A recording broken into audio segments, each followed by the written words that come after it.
À tous ceux qui l'ont reçu, à tous ceux qui croient en son nom, il a donné les pouvoirs de devenir enfants de Dieu, lesquels sont nés, ni de la volonté de la chair, ni de la volonté de l'homme, mais de Dieu. Qu'est-ce que ça veut dire?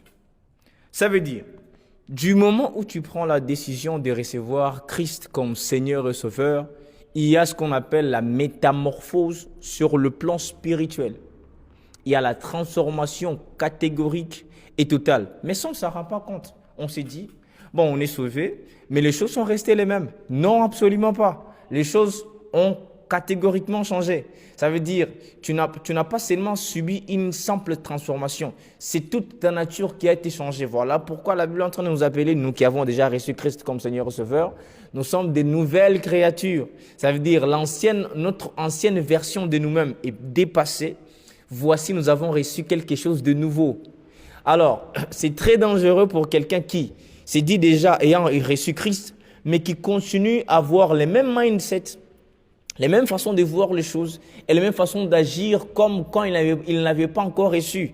Non, il ne suffit pas seulement de les recevoir, mais il faudra vraiment que tu t'en rendes compte et que tu prennes conscience de cela. C'est très important. Écoute, la transformation, tu l'as déjà subie.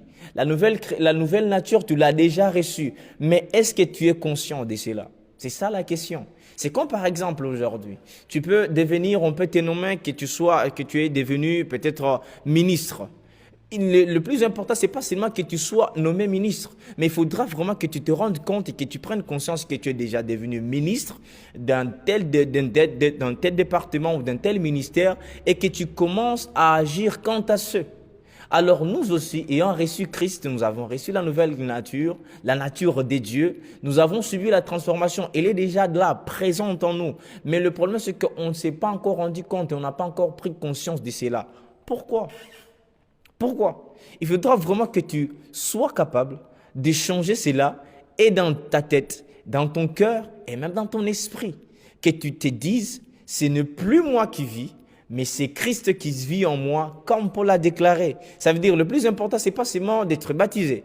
Le plus important, c'est pas déjà de fréquenter l'église ou d'avoir déjà confessé. Mais le plus important est que tu te dises, à partir du moment où j'ai reçu Christ, j'ai reçu la nouvelle nature, je suis maintenant enfant de Dieu et dans ce nouveau statut, il y a le droit